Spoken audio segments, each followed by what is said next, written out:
want a party that is old, rich, and out of touch? Or do we want a party led by young people like Maylot and Zora? Do we want a party that's led by cowards or a party that's led by truly courageous leaders who, when they are voting, ask themselves, well, which special interest is this going to piss off? Because I really don't want AIPAC to spend $1 million against me in my primary, or for Lockheed Martin to not give me my $5,000 corporate PAC check, but instead ask themselves, what is the right fucking thing to do? I am tired of a set of people on the very far left in the Democratic Party. Ideas that are literally insane, nutty, moronic, dangerous, bigoted. I'm not living in communist America. I mean, I know that the talking point is that, well, it's not communism, it's socialism. Okay, I've read the quotes from the DSA platform, from their own mouths. Something just cracked inside the Democrat Party, and the sound came from Van Jones. Now, he had a lot to say last week. A person that is looking at the Democratic Socialists of America, and he is saying they're going way too far. And by the end of this video, you're going to understand why half of Washington is thanking him in private, but the other half wants his head. Let's get into it. The Democratic Socialist running for Colorado's 1st congressional district just called for the deliberate replacement of American elected officials with immigrants in order to bring about a, quote, reckoning with the global world order.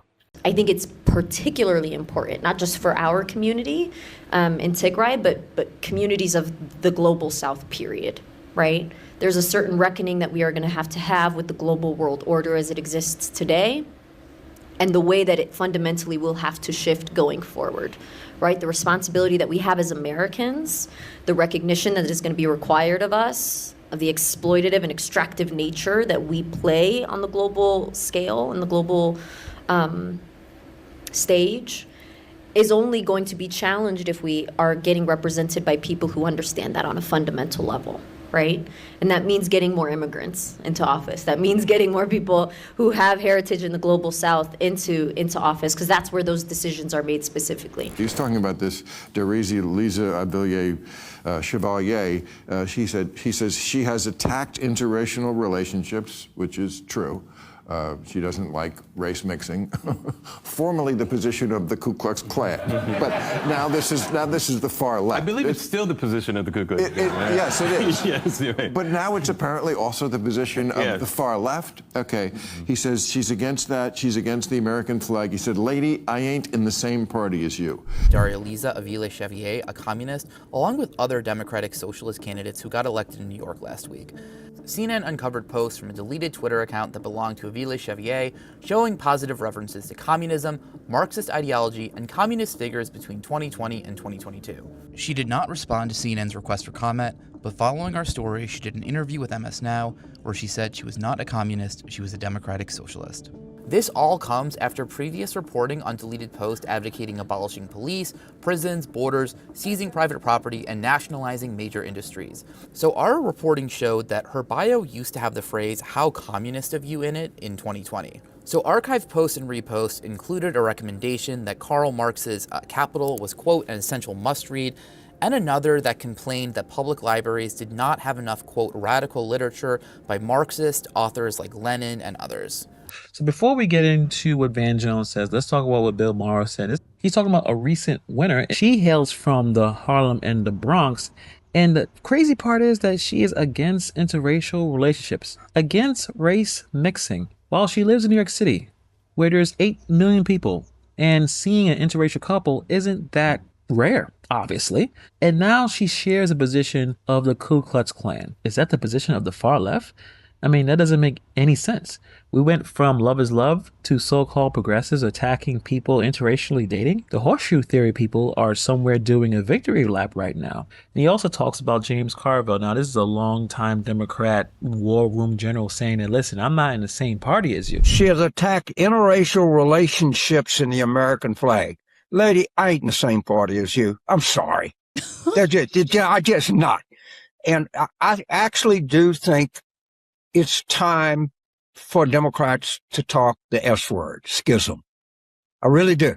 Everybody's always said, no, we're coalition, we're big tent.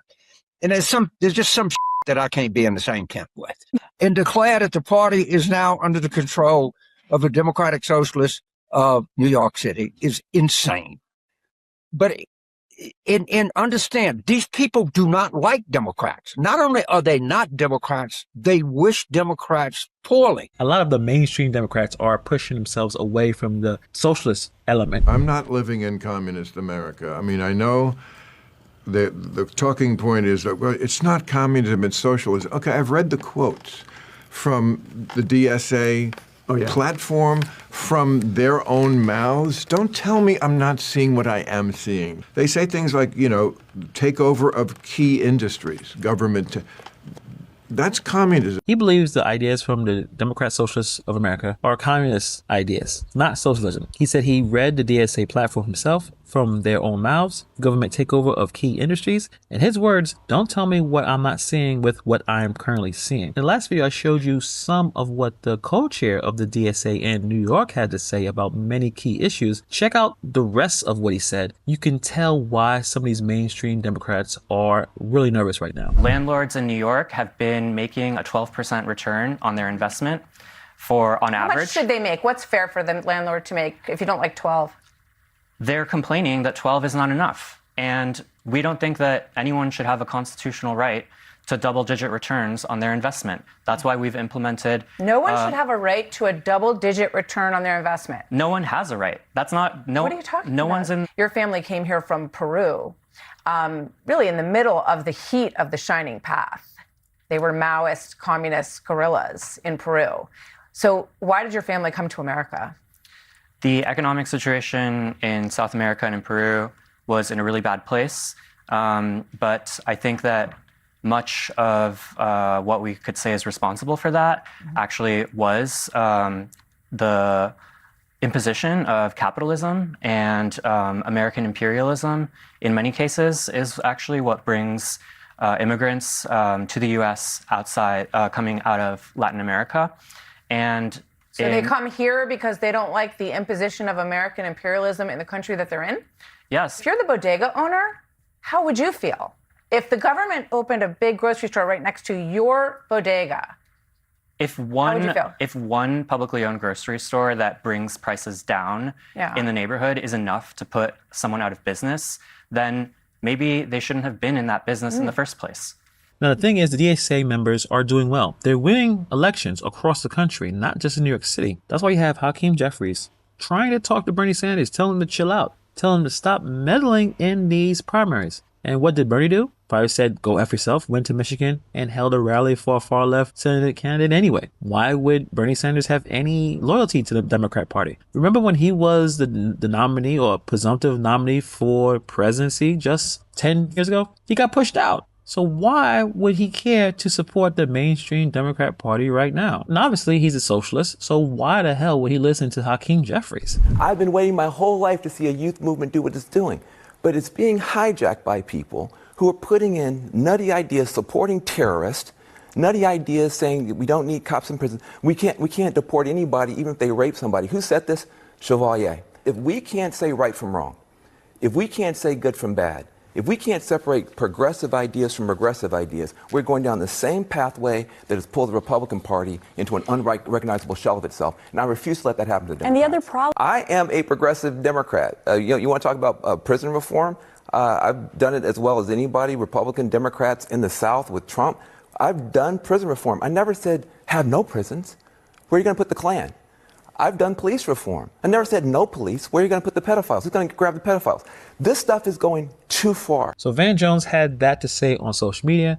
Then he goes on CNN. He is saying that behind the scenes that many of the Democratic establishment agrees with him, but they're too scared to say this out loud. Van said it, and now everyone is telling him, hey, we really appreciate what you're saying. Who knows if that's true, but I think that many people in the Democratic establishment are nervous right now because, like I said before, these socialists, they're winning elections. Now let's talk about the details of why he disagrees with the DSA. Prison reform. He talked about it. He worked with Republicans on it. He never said no prisons. The logic here is airtight. If there's no prisons, where do you put the Klan? Where do you put people who commit violent crimes? I mean, when you really think about it, it's pretty nonsensical. I would assume that even countries that are socialist or communist have prisons. So what are we talking about here? Even with police reform, he helped do that too. He never said no police because that wouldn't make any goddamn sense. Where would you put the pedophiles, drug dealers, murderers, people who cannot handle being in society? Who's going to deal with all that? That's the difference that he's drawing. He believes that reform is progressive, but the abolition of everything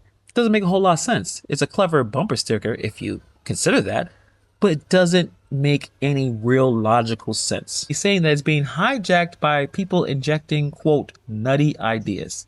Sit with that word because a hijacking only works one way. Everyone boards the plane for the same destination and somebody in the back changes where it lands. The DSA isn't rising because young people woke up one day and fell in love with the manifesto. It's rising because the math of being young in America stopped working. The math is not mathing. Van said it himself in the clip. These young people have no opportunities. They felt they've been lied to. They took on college debt. They need a change. Think about it like this. Your grandfather was probably able to buy a whole house with one salary. Today, the down payment on the same house costs more than he paid for the entire thing. The ladder that your grandparents and your parents climbed, someone pulled up behind them. So when a movement shows up and says the entire system is rigged, people believe it sounds right because for a lot of people, it feels rigged. And here's the problem. The diagnosis is correct, but the solution is wrong. It's like a doctor telling you accurately that your house has termites, but then he hands you a match. The termites are real, but burning down the entire house is still not a good plan. That is the exact line Van Jones is trying to draw right now. And a stat that should generally scare everybody, whatever party you're in, something like 5,000 people vote in these primaries. Most people do not vote. The other problem is, and we've talked about this on the primary election nights over the last couple of months, like 5,000 people vote in these primaries. And yet they dictate the outcome and the movement that we're now experiencing. And so you have to put that in perspective. But at the same time, you have to be very concerned about that. So if you, like, independents can't vote in primaries.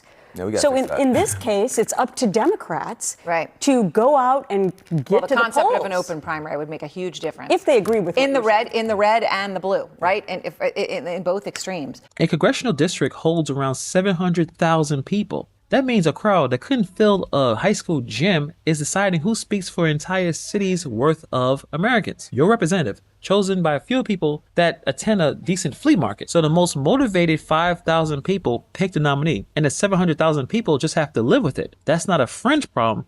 That's a machine.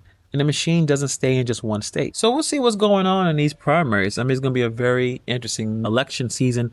And at this point, you're going to have this constantly going back and forth. The Democratic Socialists of America are looking for radical change. And the mainstream Democrats are not interested at all. So what do the mainstream Democrats do? Do they fall in line? Do they push back? And will pushing back make them lose these midterm elections? Very fascinating stuff. But let me know what your thoughts are about this situation in the comments below. Thank you for taking time to watch this video. And I'll see you guys in the next video.